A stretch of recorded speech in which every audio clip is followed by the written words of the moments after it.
ये सरल उपाय या साधन जो भी कह सकते हैं। ये बड़ा ही एक विषय रूढ़ है कि हम सभी ये जानना चाहते हैं कि प्रभु की प्राप्ति कैसे हो। क्योंकि हम किसी से भी बात करते हैं तो जी हमें तो प्रभु अभी नहीं मिला, नहीं मिला, नहीं मिला। और कुछ बाबाओं के पास जाते हैं तो कहते हैं कि हाँ प्रभु तो मिला ही हुआ है। बहुत जल्दी 1 मिनट के भीतर वो दर्शन भी करा देते हैं, ऐसा आपने देखा होगा। आप बुद्धि से विचार कीजिए, क्या 1 मिनट में दर्शन भगवान का हो जाएगा? दर्शन तो 1 मिनट में ही हो जाएगा प्रधान जी। क्या वो 1 मिनट में करा देंगे? वो 1 मिनट में हमें दर्शन नहीं करा सकते। क्यों नहीं करा सकते? आप एक मिठाई की भी आपकी इच्छा है तो किसी हलवाई की दुकान पे पहले जाते हो ना, फिर उससे बोलते हो कि मुझे मिठाई दे दो, फिर वो तोलता है और अगर भीड़ लगी हो तो और भी समय लग जाता है। अगर हमारी अविद्या हमें सता रही हो, अंधकार घना घोर हमारे भीतर भरा हुआ हो, तो क्या हमें मिल जाएंगे प्रभु के दर्शन? नहीं मिलेंगे। एक कोरी स्लेट के ऊपर तो लिखा जा सकता है, लेकिन स्लेट जब पहले से ही भरी हुई हो तो क्या आप उस पर लिख पाओगे? नहीं लिख पाओगे। पहले क्या करोगे? उसको साफ करोगे, मिटाओगे। तो जब हम मंत्र बोल रहे थे विश्वानि देव सवितर दुरितानि परासुर, उसमें क्या कह रहे थे भगवान से? हे संपूर्ण संसार के सविता देव, सविता वही सर्वस्य प्रसविता, अर्थात इस संसार को उत्पन्न करने वाले परमपिता परमेश्वर और साथ ही साथ इस संसार को प्रकाशित करने वाले परमेश्वर, हम आपके पास आकर के आपसे क्या मांगते हैं कि हमारी समस्त बुराइयां, कष्ट, क्लेश, दुख समाप्त हो जाएं और जितने भी भक्त हैं वे सब हमारे भीतर आ जाएं। प्रधान जी ने अभी जो भजन सुनाया, मुझे लगता है आज के मेरे प्रवचन का वही सार था। लेकिन आपको लेकर के चल रही हूं मैं उस दुनिया में कि किस तरह से उसको सरलता के साथ प्राप्त किया जा सकता है। बड़े बड़े शब्दों से, कठिन कठिन शास्त्रों से आप उसको प्राप्त नहीं कर सकते, क्योंकि अभी हमारे पास वो योग्यता, वो पात्रता विकसित नहीं हुई है। इसलिए मैं आज आपके सामने वो टैबलेट लेकर के आई हूं जो आपको पच पाए, है ना। शरीर में वही भोजन डालते हैं ना जो हमें पच जाता है। हम ऐसा कठिन भोजन जो कि पशु पक्षी खाते हैं, ऐसा भोजन डालते तो नहीं पचता। कैसे डालते हैं? सॉफ्ट सॉफ्ट भोजन डालते हैं, सात्विक अन्न देते हैं, क्योंकि ईश्वर ने हमारे दांत और हमारी आंख कैसी बनाई है? कोमल बनाई है। बाकी जो मांसाहार करते हैं वो पशुओं को देखो, शेर वगैरह को देखो, उनके दांत और आंख बहुत हार्ड होते हैं, इसलिए वो पचा पाते हैं। तो परमेश्वर ने जब हमारे भीतर की मशीनरी भी इतनी सॉफ्ट बनाई है, तो वो परमेश्वर भी कैसे मिलेगा? सॉफ्ट होकर के मिलेगा। हमारे भावों में भी विनम्रता आएगी, अहंकार नहीं। अहंकार किस बात का? अहंकार किस बात का?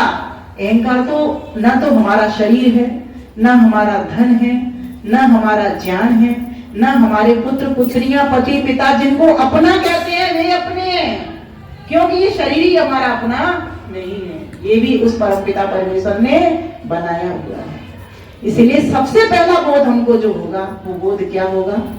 वो बोध यही होगा कि मेरा यहाँ पर कुछ भी नहीं है, मैं खाली हाथ आया था और खाली हाथ ही यहाँ से जाऊंगा, लेकिन कुछ मुट्ठी में बांध करके लाया था।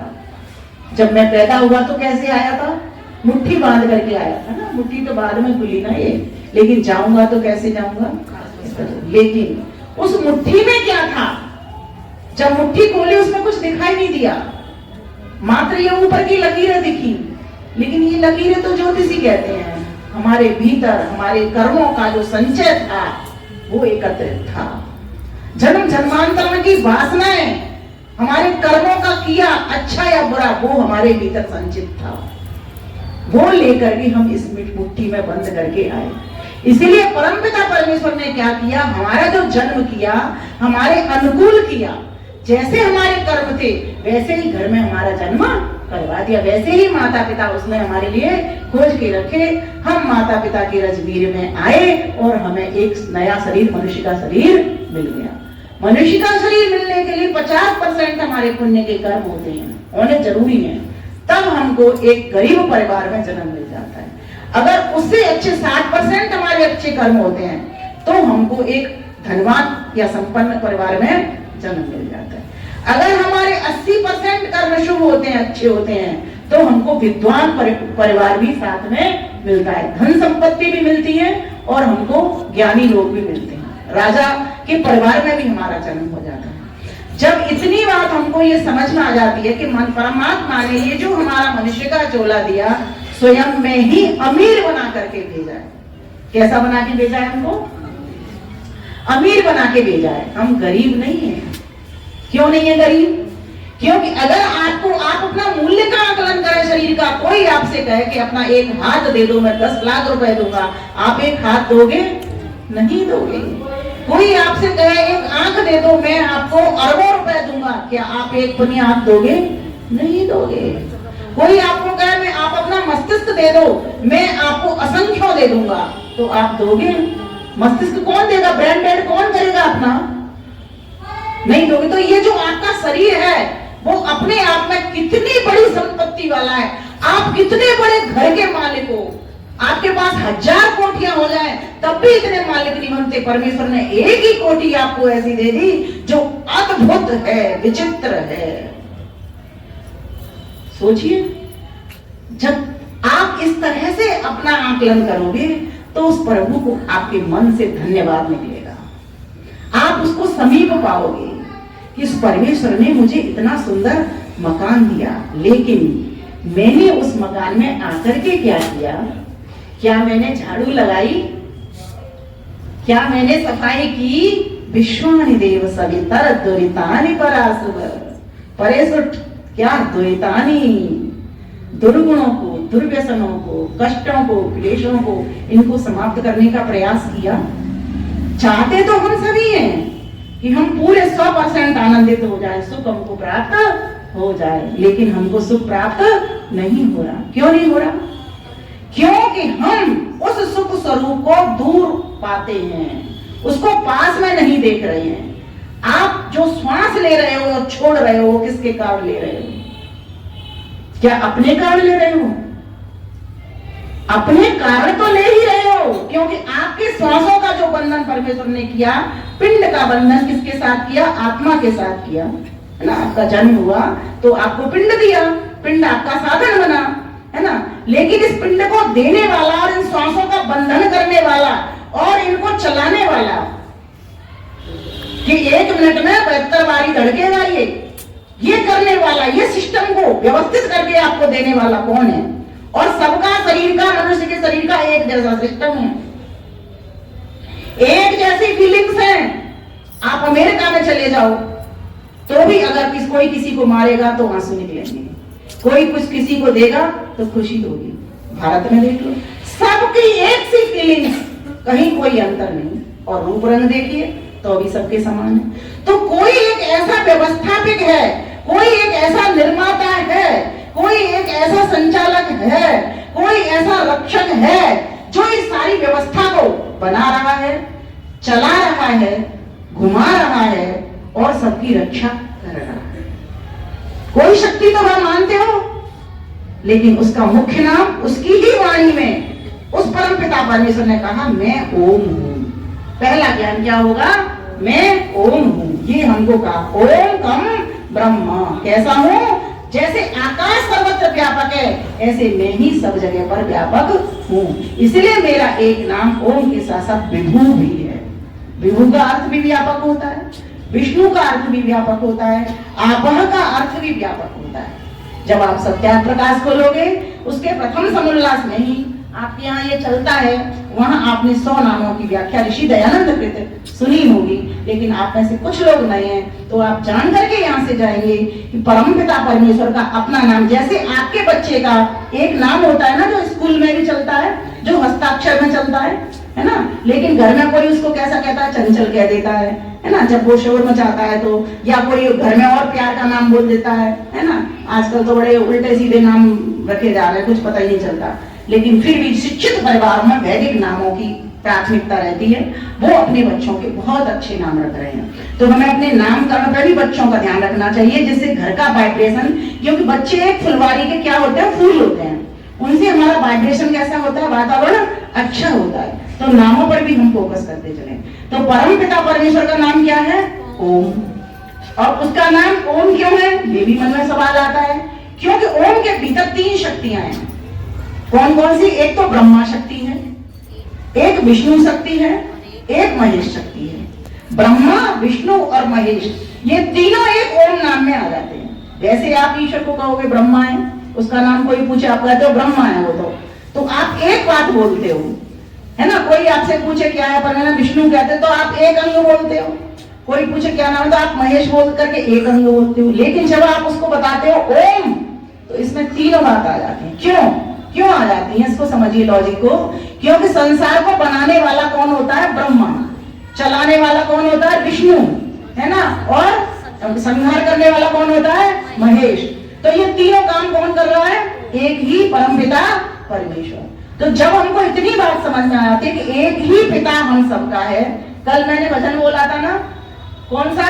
तुझ में ओम, मुझ में ओम, सब में ओम समाया, कर लो सबसे प्यार, जगत में कोई नहीं पराया। जितने हैं संसार के प्राणी, सब में है एक ज्योति, एक बाग के फूल हैं हम सब, एक माला के मोती।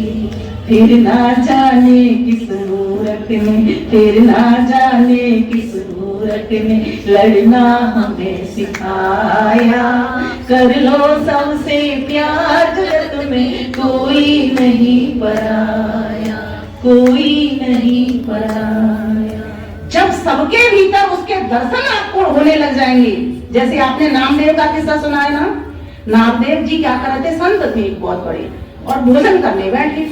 उनके पास में घी की कटोरी थी और रोटियां थी उनके पास में, है ना। तो वो क्या कर रहे थे, जैसे ही वो रोटी खाने के लिए लगे, कुत्ता आ गया और लेकर के उनकी रोटी को चला गया। वो अब वो भागते हैं पीछे पीछे घी की कटोरी लेकर के। अरे मेरे भगवान, अरे मेरे भगवान, आप कैसे चल दिए, आप बिना घी की रोटी खा रहे हो। क्यों? उनको कुत्ते के भीतर भी वो परमात्मा मिला। लेकिन आज कुछ संगठन वाले क्या करते हैं, कहते हैं जी कुत्ते में तो भगवान ही नहीं होता। नहीं, वो कुत्ता ही क्यों होता? सोचिए, ये आर्य समाज आपको सिद्धांत देता है, ये चीज बताता है। अरे कण कण में भगवान है। ईशावास्यमिदं सर्वं यत् किंच जगत्यां जगत् तेन त्यक्तेन भुंजिता मा गृधः कस्य स्वेदनम्।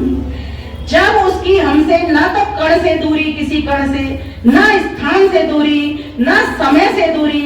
बोलो है क्या किसी स्थान से दूरी? आपके पास यहाँ भी भगवान बैठा है, आप घर जाओगे वहां भी, रास्ते में चलोगे तो भी, क्योंकि आपके भीतर बैठा हुआ है।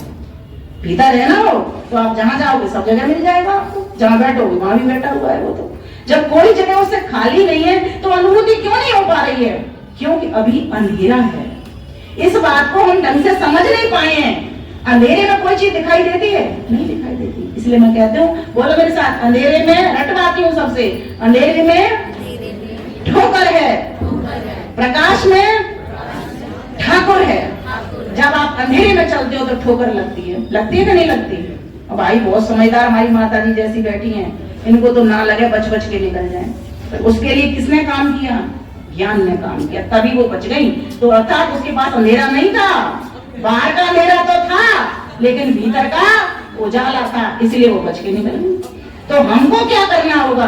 बाहर का प्रकाश अंधेरा तो भगवान के हाथ में, लेकिन जो भीतर उसने एक बार हमको दे दिया, क्या? प्रकाश। अब उस पर क्या है? पर्दा है।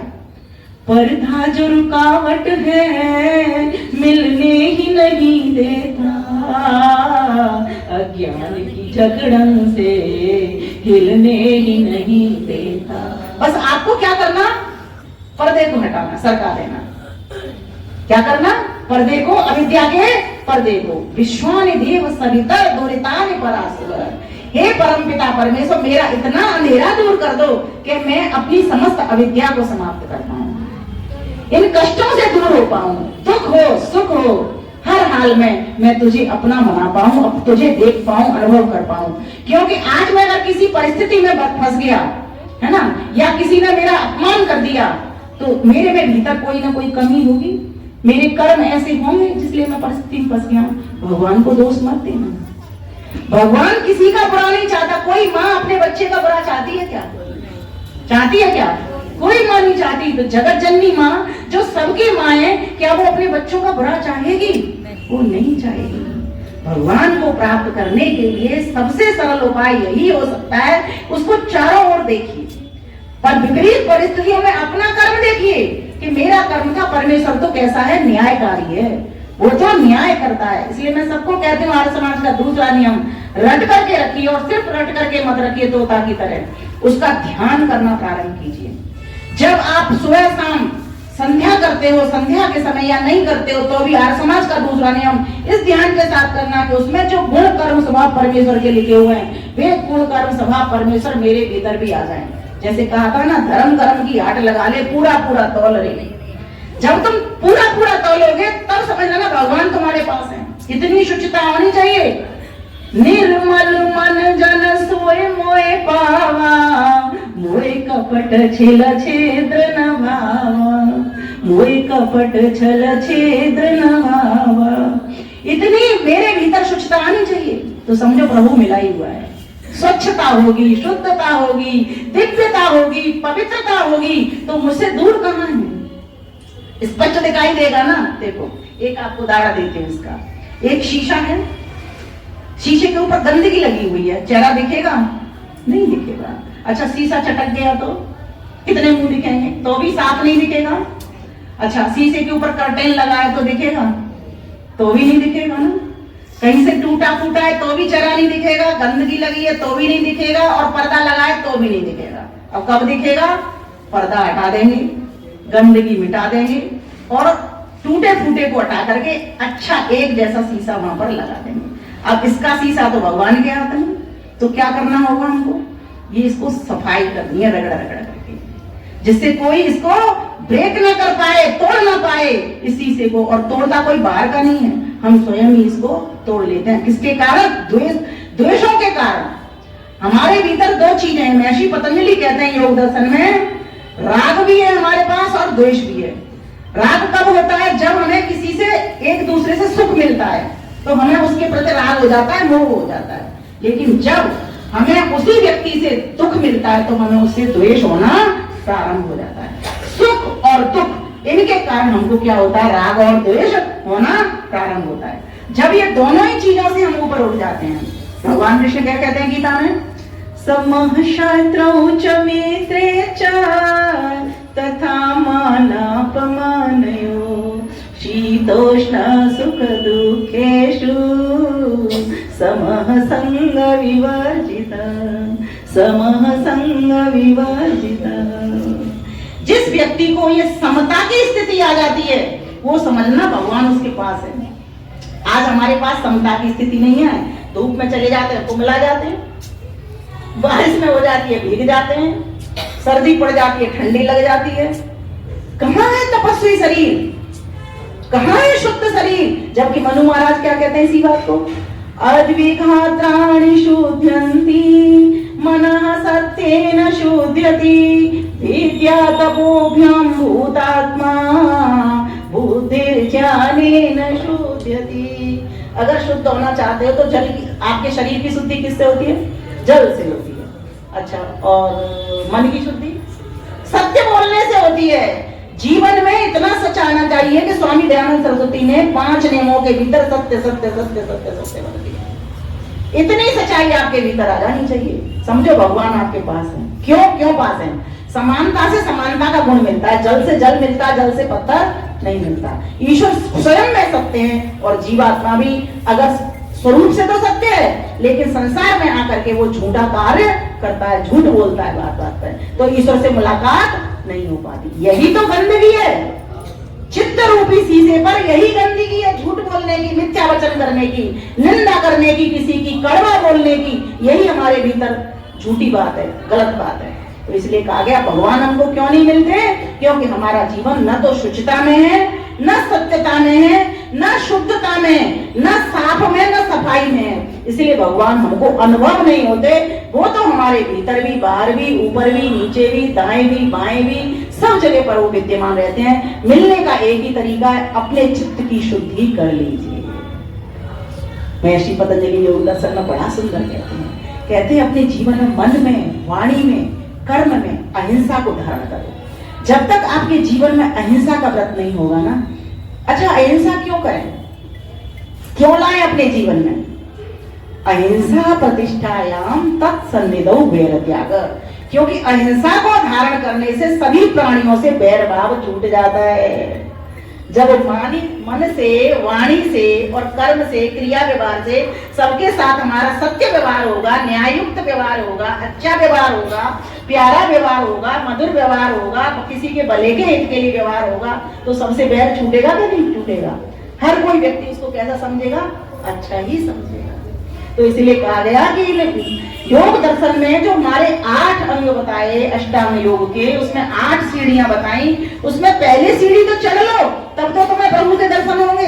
तुम्हारे जीवन में तो अहिंसा है नहीं, मन से तुम बुरा सोचते हो, वाणी से किसी को भी बुरा बोल देते हो, सिर्फ अपने ही फायदे के लिए लगे रहते हो। क्या मनुष्य का शरीर अपने फायदे के लिए मिला? क्या अपने ही 4 कार्य करने के लिए मिला कि मैं भोजन करूं, सो लूं, उठ लूं, जग लूं, बच्चे पैदा कर लूं? क्या इसके लिए मिला? इस कार्य के लिए तो भोग योनियां बहुत है, पशु पक्षी की योनियां। अच्छा उनकी देखिए, वो तो भोग योनि में से लेकर परमेश्वर ने उनको उस तरह का बंधन किया, ठीक है, उनके कर्मानुसार। लेकिन मनुष्य को तो मन बुद्धि की ताकत दे दी, तो मनुष्य का क्या कर्तव्य बनता है?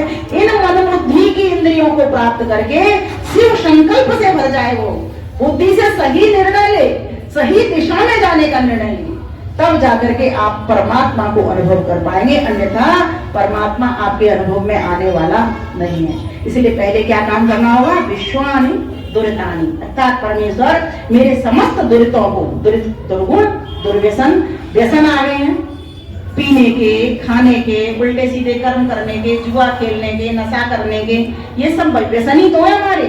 इन बुराइयों से प्रभु हमें दूर करना। वो तो करता है, बार बार कहता है मां हिंसा मत करो, मां अंडा मत खाओ, कौन सुनता है इसकी बात? अक्षय मत, जुआ मत खेलो, ये वेद के वचन बोल रही हूं आपके समक्ष। मैंने अपने नहीं बनाए घर के, ईश्वर नहीं है हमको, लेकिन हम उसकी बात को नहीं सुन रहे, इसीलिए वो अभी हमारी नहीं सुन रहा। भाई जब मैं तुम्हारी सुनूंगी तब तो तुम मेरी सुनोगी।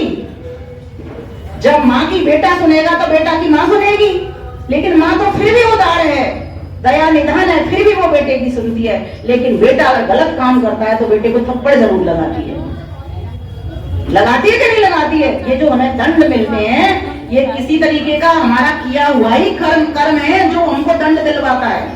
भगवान की कोई गलती इसमें नहीं है। इसलिए प्यारे भाइयों बहनों, अगर तुम ईश्वर को प्राप्त करना चाहते हो तो सबसे पहला क्या कार्य है? सत्संग में आना प्रारंभ करो। यज्ञों में, हवनों में अपने परिवार के साथ अपने मित्रों को, रिश्तेदारों को फोन करके जाना प्रारंभ करो। आप कहोगे हम तो कहते हैं जी कोई आता नहीं, ये सभी के साथ समस्या है। एक बार नहीं, आपके बच्चे से आपको काम अपना कराना होता है तो कितनी बार कहते हो बताओ कि बेटा मुझे ये चीज ला दे, बेटा मुझे ये चीज ला दे। आप ऐसे क्यों नहीं समझ लेते ये पड़ोसी भी तो मेरे ही है? ध्यान रखना, पड़ोसी से बहुत अच्छा व्यवहार बना करके रखना। कल को ये पूछने के लिए आएंगे ना कौन, बेटे वाले या बेटी वाले, कि तुम्हारा पड़ोसी कैसा है, तो वही गलत बता देंगे। इसलिए उनसे व्यवहार कभी मत बिगाड़ना। वही लगाने वाले हैं, वही बचाने वाले हैं, समझ लेना। इसलिए सबसे अच्छा व्यवहार बना करके रखना। थोड़ा पीने करती जाती मेरी आदत है। इसलिए प्रभु को जब प्राप्त करना चाहते हो तो उसके लिए आप अपने इस पिंड को देखो और इस मन को, बुद्धि को इतना अच्छा पवित्र बना लो, साफ बना लो कि आपको प्रभु नजर आ जाए। लेकिन बनेगा कैसे? अब इस विषय पे चलते हैं। तभी बनेगा जब हम सत्संग में आएंगे, सत्य का संग करेंगे। देखो ये सत्संग क्या है, इसको समझो। सत्य का संग, सत्य शास्त्रों का संग सत्संग होता है। अर्थात जैसे आपने कोई धार्मिक पुस्तक पढ़ी, सच्ची पुस्तक पढ़ी, वेदांतुल पुस्तक पढ़ी, ऋषियों कृत ग्रंथ पढ़े आपने, है ना। घर घर में रामायण पहले पढ़ी जाती थी, पढ़ा करो। जीवन जीना आता है, व्यवहार करना आता है, एक अच्छा व्यवहार। राम जी रोज वेद पाठ करते थे, क्या आपको पता है? राम जी रोज संध्या करते थे, क्या आपको पता है? राम जी रोज यज्ञ करते थे, क्या आपको पता है? अगर आप चाहते हो अपने घर को रामायण बनाना तो आप नित्य व्रत राम जी की बात मान लो। आज हम राम जी की बात नहीं मानते, राम जी को तो मानते हैं, कहते हैं हम राम जी को मानते हैं। क्या खाक मानते हो तुम जब राम जी की बात नहीं मानते? तो राम जी को मानने का मतलब है राम जी जो करते थे, तो इसका मतलब सत्संग में उन्होंने, पता है सत्संग कैसे किया? आपको ये बात बताती हूँ। जब वो वनवास को चले गए तो वहां पर तो बहुत सारे लोग राक्षस प्रवृत्ति के थे, तो वो क्या करते थे? ऋषियों के आश्रम में जाते थे, वहां पर वो सत्संग करते थे, उनसे वो शिक्षा लेते थे, विद्या लेते थे, ज्ञान लेते थे, पता लगाते थे कहां कहां असुर रहते हैं, कहां कहां राक्षस रहते हैं, और कौन इस देश के शुभ चिंतक हैं, साधु सन्यासी हैं, और कौन इसके अशुभ चिंतक हैं। ये बात का पता लगा और उनको कैसे खत्म किया जा सकता है, जो दुष्ट प्रवृत्ति के लोग हैं, और जो धर्मात्मा लोग हैं उनकी कैसे रक्षा की जा सकती है। ये चीज का ज्ञान कहां लेते थे? दिशाओं का ज्ञान लेते थे, विद्या का ज्ञान लेते थे ऋषियों के आश्रम में जाकर। तो क्या करते थे? वहां भी वो सत्संग करते थे। तो क्या हमारा कर्तव्य नहीं बनता? जो हमसे अधिक जान वाले हैं, ज्ञान वाले लोग हैं, हम उनके पास जाएं, विनम्रता के साथ उनसे प्रश्न करें, है ना, प्रश्न का समाधान पाएं, नहीं मिलता तो आगे बढ़ें और आगे बढ़ें, लेकिन अपने प्रश्न उठाएं। जब तक आपके मन के भीतर, वेदांत दर्शन में कहा गया अथातो ब्रह्म जिज्ञासा, जब तक ब्रह्म को जानने की इच्छा आपके भीतर नहीं आएगी, तब तक आप ब्रह्म को नहीं जान सकते। पहले तो इच्छा जागती है ना मन में कि मैं सोना लाऊं, अभी तो सोना कोई ला भी नहीं सकता, भाई इतना महंगा हो गया पहले मन में इच्छा आती है ना कि मैं अंगूठी लाऊं, कुछ लाऊं, फिर क्या करते हो? पुरुषार्थ करते हो, जाते हो सोने की दुकान पे। अगर ब्रह्म को पाने की इच्छा है तो हमें पहले क्या करना पड़ेगा? ब्रह्म के बताए नियमों पर, आज्ञाओं पर चलना पड़ेगा। उसकी पहली आवाज जो हृदय से आती है ना, वो उसी की आती है। पहला अलार्म जो बजता है वो उसी की ओर से बजता है। आपके बाल सफेद होने लग गए, समझो उसने घंटी दे दी। आपके दांत टूटने लग गए, घंटी दे दी, है ना। आपकी कमर टेढ़ी होने लग गई, घंटी दे दी। आपके पैर दुखने लग गए, घंटी दे दी। वो अलार्म बजा रहा है शरीर के बैठे बैठे कि भाई अब 40 के हो गए, 40 के बाद सारी बीमारियां तुमको लगने वाली हैं। ये इसीलिए अभी से आ जाओ प्राणायाम पर, योग को। ये कौन अलार्म दे रहा है? इस बात को समझने के लिए आपको ये अनुभव करना पड़ेगा कि कोई वो शक्ति है जिसका नाम ओम है। यही प्रभु प्राप्ति का सबसे सरल साधन है। आप उस शक्ति को अनसुनी करते चले जा रहे हो। क्यों कर रहे हो जी? जिसने इतनी सुंदर नयन बनाए, कोई बना सकता है ऐसी पलकों की बिन्नी? कोई बना सकता है ये हीरे? और ये हीरे कैसे हैं? अभी आपके जीवन में भी चमक दे रहे हैं, और किसी जब चले जाते हो, किसी को दान कर जाते हो तो उसके जीवन को में भी चमक दे जाते हैं। और एक एक इस कॉर्निया से 4-4 लोगों को लग जाती है। ये कॉर्निया 4 लोगों को जीवन दान मिल जाता है इससे। इसलिए इस शरीर की वैल्यू जानो। इसको बनाने वाले की वैल्यू कितनी होगी जिसने इतना बड़ा शरीर बना दिया, जिसका मानक पता भी नहीं लगा पा रहा कि त्वचा कैसे बनती है। त्वचा को लगाया तो जा सकता है, आंखों की कॉर्निया को दूसरे को लगाया तो जा सकता है, लेकिन बनाया नहीं जा सकता। रक्त को चढ़ाया तो जा सकता है, लेकिन रक्त किसी को बना नहीं सकते हो। जबकि साफ साफ दिख रहा है, हर चीज को साइंटिस्ट बना रहे हैं, लाल रंग बना रहे हैं, लेकिन रक्त नहीं बन रहा। कितनी बड़ी बात है। तो कहा आइए स्वरचित गीत की ओर। मैं घड़ी भी मेरे सामने चल जाती है, बातें बहुत है बताने की। हे भगवान खिलौना कैसा, हे भगवान खिलौना कैसा, तूने अजब बनाया ही, तूने अजब बनाया ही। बिना बटन के चले अनवरत। कहीं बटन लगी है क्या कि पेशाब लग रहा हो तो बटन दबा देंगे तो चले जाएंगे आप? मन से चल जाता है ना। भूख लग रही है तो कोई बटन दबा देंगे भीतर की। कोई बटन लगी है क्या? कोई बटन नहीं लगी।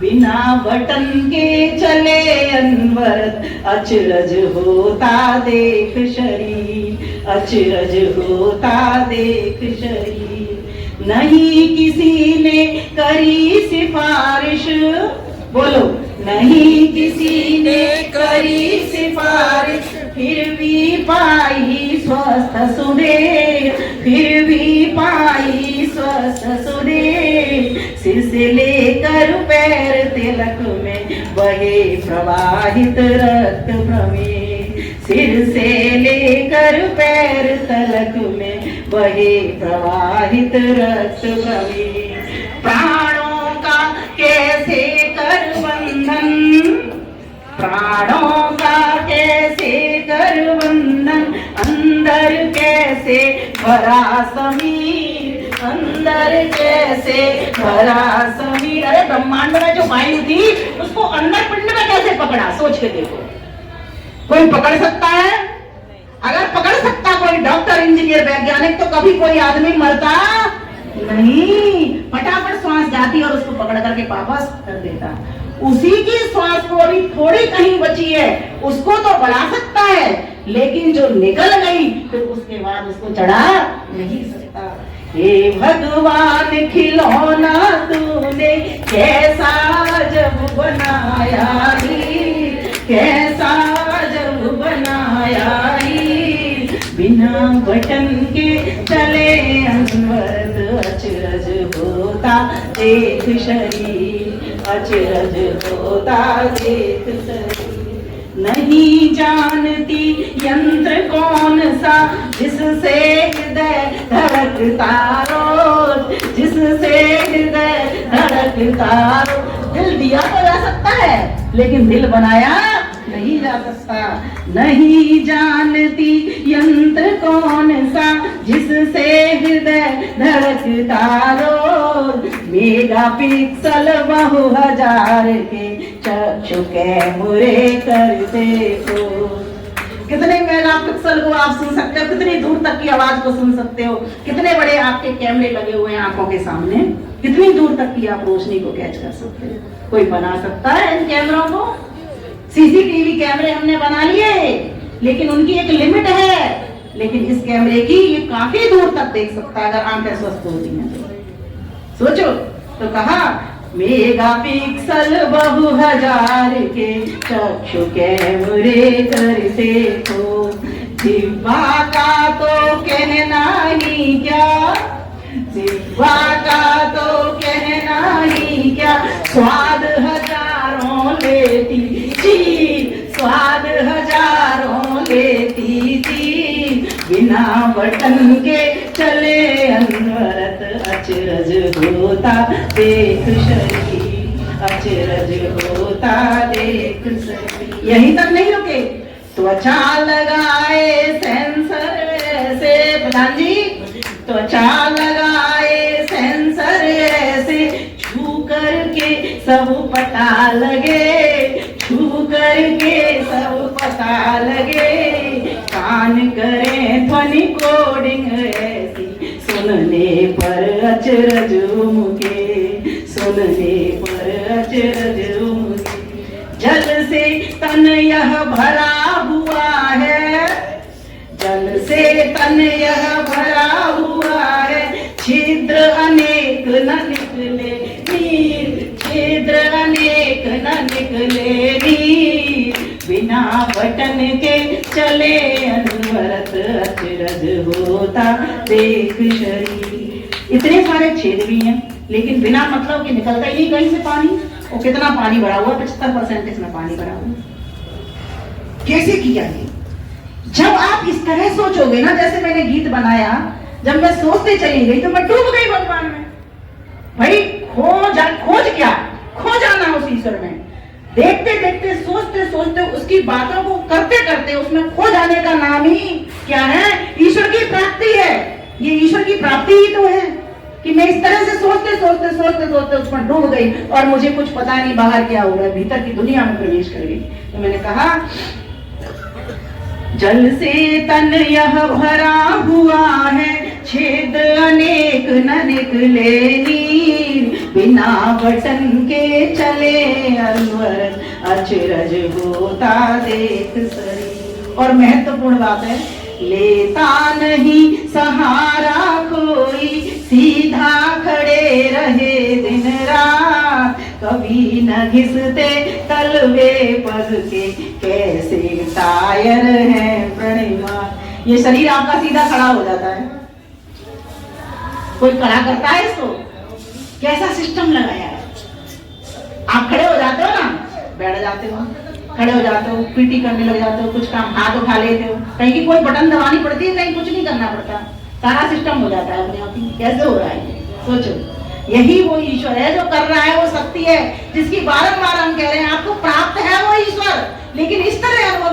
उसको नहीं ला रहे हो।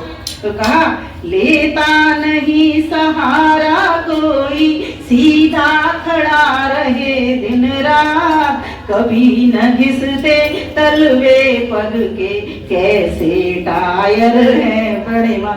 गाड़ी चलाते हो, 1 साल के बाद नई पहिए ले आते हो, उसमें छेद हो जाता है, लेकिन ये पहिए आपके 100 वर्ष के लिए दिए भगवान ने।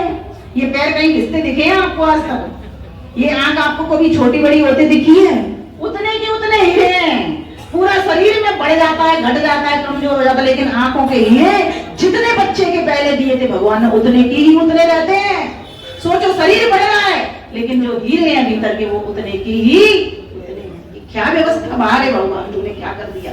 तो कहा तुम ही हो निर्माता इसके, संचालक भी तुम ही धीर, संचालक भी तुम ही धीर, बिना बटन के चले अनवरत, अचरज होता देख शरीर, अचरज होता। आप देखो कितनी महत्वपूर्ण बात आ रही है। मन बुद्धि, जिससे ये सारे काम होते हैं, मन बुद्धि का जोड़ कहाँ पर। ऋषि दयानंद ने देखा कि उन्होंने एक पुस्तक पढ़ी थी कि अष्टचक्र होते हैं, तो उन्होंने कहा देखो तो सही कैसे होते हैं। तो उन्होंने क्या किया, एक नदी में एक लाश देखी, शव देखा, छलांग लगा दी, लेकर के उसको आए। इतनी भारी लाश, बल था उनमें, योग करते थे, प्राणायाम करते थे और ईश्वर पर विश्वास करते थे।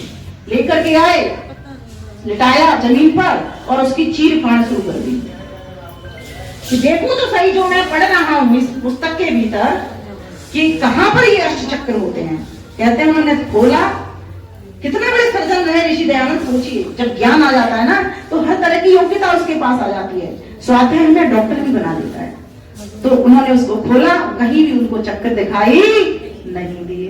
उन्होंने वैसे की वैसे उसको बंद किया, कपड़े में लपेटा और वापस उसको अपने पूरे बल के साथ में नदी में प्रवाहित कर दिया, क्योंकि उनको बोध हो गया था नहीं तो जड़ शरीर है, अब इसका मैं कोई नुकसान नहीं कर रहा, कुछ भला नहीं कर रहा। उन्होंने उसी तरह से उसको पानी में डाल दिया। ये चक्र कहाँ है और होते हैं कहाँ, रहते हैं चक्र? देखो सुनो, मन बुद्धि का जोड़ कहाँ पर, समझ न पाई इसका राज, समझ न पाई इसका राज, घर बैठे ही सैर कराए, जागृत स्वप्न सभी में काज, जागृत स्वप्न सभी में काज। मन आपका 1 मिनट में अमेरिका पहुंच जाता है। मदान जी, मन आपका 1 मिनट में अमेरिका पहुंच गया, बच्चों के पास घूम घाम करके फिर वापस यहीं आ गया, और जब सो जाते हैं वहां भी नहीं रुक रहा है। आखिर क्या चीज है जो नहीं रुक रही है? तो वहां भी वो एक कहानी बना करके चल पड़ता है, कोई ना कोई कहानी। फिर सुबह उठ करके आप कहते हैं आज मैंने सपने में ये देखा। सपने में वही बात आती है, ध्यान देना, जो बातें आप अपने जीवन में करी होती हैं, नई बातें नहीं होती, लेकिन उनको आप भूल चुके होते हैं। क्योंकि चित्त के पास वो भंडार भरा पड़ा रहता है, तो वो छोटे छोटे टुकड़ों को लेकर के पूरी कहानी जोड़ करके मन आपको स्वप्न के रूप में दिखा देता है, और आप सुबह उठ करके बच्चों को बताते हो। कई स्वप्न तो ऐसे होते हैं हम भूल जाते हो, लेकिन कई स्वप्न आपको याद रह जाते हैं, उनको आप अपने परिवारजनों के साथ शेयर करते हो। कितना आनंद आता है। कहाँ है, कौन लगा रहा है, और ये कैसे हो पा रहा है ये स्वप्न का कि रात में सो गई, इंद्रियां सारी सो गई और सपना देख रहा है व्यक्ति। जगने पर तो मान लेते हैं कि आंखें खुली हैं, आदमी कार्यरत हो रहा है, लेकिन सोने पर भी वो चैन से नहीं बैठ रहा। ऐसी क्या शक्ति प्रभु ने डाली जो हमें स्वप्न भी करा देती है, उस कहानी को लेकर के वापस आ जाती है। घर बैठे ही सैर कराए, जागृत स्वप्न सभी में का, कभी मोक्ष में कभी बंध में, कभी मोक्ष में कभी बंध में, बंध मोक्ष भारत कश्मीर, बंध मोक्ष भारत कश्मीर, बिना बटन के चले अनवरत, अचरज होता देख शरीर। कभी आप बंधन में आ जाते हो, जब अविद्या में पड़ते हो तो आप बंधन में आते हो। बंधन का मतलब कभी आप मनुष्य में आते हो, कभी पशु में आते हो, कभी पक्षी, अनवरत आप चलते ही रहते हो, जन्म मृत्यु के बंधन में आ जाते हो। और मोक्ष, फिर आपको शरीर का जन्म नहीं होता, फिर आप सर्वदा आनंद में रहते हो। कब तक रहते हो? 36,000 बार दुनिया बने और 36,000 बार दुनिया बिगड़ी, तब तक इतनी लंबी ही टिकट मोक्ष की हमको प्राप्त हो जाती है। और एक बार की दुनिया बनने का समय कितना है बताना जी? कितना समय? लगभग 4 अरब वर्ष, है ना, लगभग 4 अरब वर्ष। और फिर इतना ही समय बिगड़ने में, और ऐसा 36,000 बार हो रहा है। तो सोचिए इतनी लंबी टिकट हमको मिल जाए तो कौन ही इन उपायों को करोगे, लेकिन समझ नहीं है। इसलिए हम ये प्रभु को प्राप्त करने का काम नहीं करते। परमात्मा में एक भी क्लेश नहीं है, ना तो उसमें अविद्या है, ना अस्मिता है, ना राग है, ना द्वेष है, ना अभिनिवेश है, मृत्यु का भय है। ये सब किसको होते हैं? जीव को होते हैं। लेकिन जब जीव उस परमेश्वर से, जगदीश्वर से मिल जाता है, तब उसके ये 5 क्लेश खत्म हो जाते हैं। विश्वानि देव सर्वदान करासुवै यद भद्रम तन्नासुवै। परमेश्वर मेरे समस्त दुर्गुणों को, दुर्वसनों को, दुखों को, क्लेशों को दूर कर दीजिए। आगे कहा, छिपे हुए तुम कैसे करते, भाई सामने भी तो नहीं आते हो, छुपे हुए। हम तो कोई काम करते हैं तो प्रकाश में करते हैं, सबके सामने करते हैं, तुम कैसे बना देते हो? तो कहा, छुपे हुए तुम कैसे करते, जग रचना बिन हाथ प्रकाश। हाथ भी नहीं है तुम्हारे पास, लाइट भी नहीं है। लाइट तो तुमने सूरज बाद में बनाया, तुम तो पहले से ही थे, तुमने कैसे कर लिया? तुम्हारे हाथ भी नहीं है। तुलसीदास जी ने भी तो लिखा है, बिनु पग चले सुनहि बिनु काना, बिन कर कर्म करई विघ्नाना। राम सिया राम, सिया राम, जय जय राम, राम राम, सिया राम, सिया राम, जय जय राम। तो कहा, छुपे हुए तुम कैसे करते, जग रचना बिन हाथ प्रकाश। कैसे सब कुछ जान रहे हो, कैसे जगती जन्म विनाश। कैसे जानते हो? कहाँ हो तुम? आखिर रहते कहाँ हो? कैसे संसार को बना? तुम्हारे तो हाथ ही नहीं है, और तुम्हारे पास कोई लाइट नहीं है। तुमने सूरज बिना लाइट नहीं बनाया ना, सूरज से तो हम ले रहे हैं ना प्रकाश, सूरज से तो हम देख पा रहे हैं ना।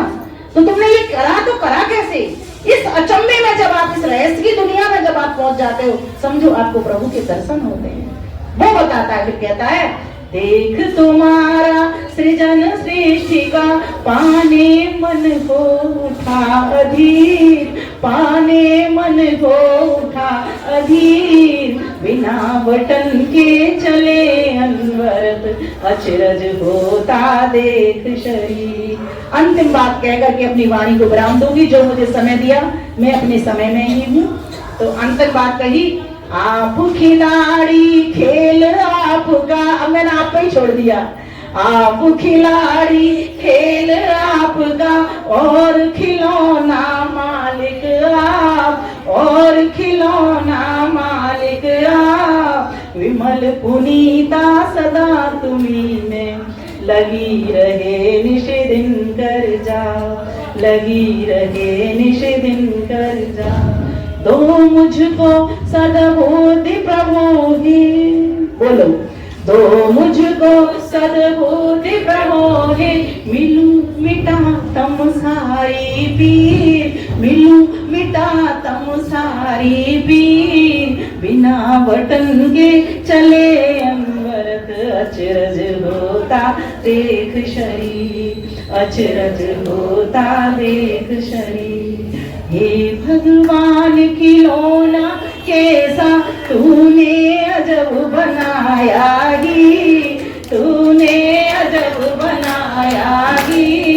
बना बटन के चले अनवर, अचरज होता देख शरीर, अचरज होता देख शरीर, अचरज होता देख शरीर। जब तक इस अचरज से आप नहीं बढ़ोगे, तब तक आपको प्रभु मिलने वाला नहीं है। इसकी रचना को देखो, अंत संतिम न जगाति, अंत संतम पश्यति, देवस्य पश्य काव्यम। ये सृष्टि उसका काव्य है। न ममार न जीवति, वो कभी मरता नहीं है। उसकी वेद विद्या भी कभी मरती नहीं है। वो था, उसके पास उसका ज्ञान था। जब हम दिए उसने तो चारों वेद हमको हमारे अंदर नथी करके दिए, लेकिन अंधेरे के कारण वो ज्ञान हमको नहीं हो पाया। इसलिए हे परमात्मा देव विश्वानि देव सवितर दुर्दानि पराशर यद भद्रम तन्नासुर, मेरी इस अविद्या को समाप्त करिए और विद्यावान मुझे बनाइए, तभी मेरे जीवन का कल्याण हो सकेगा। आप सभी का 2 दिन तक मेरे साथ यज्ञ करने और प्रवचन सुनने का आपने लाभ उठाया। मैंने भी आपकी सुंदर उपस्थिति का पान किया। आप सभी को बहुत बहुत धन्यवाद करती हूँ। सादर करते हैं। बोलिए भारत माता की जय, भारत माता की जय, भारत माता की जय। धन्यवाद। नमस्ते जी।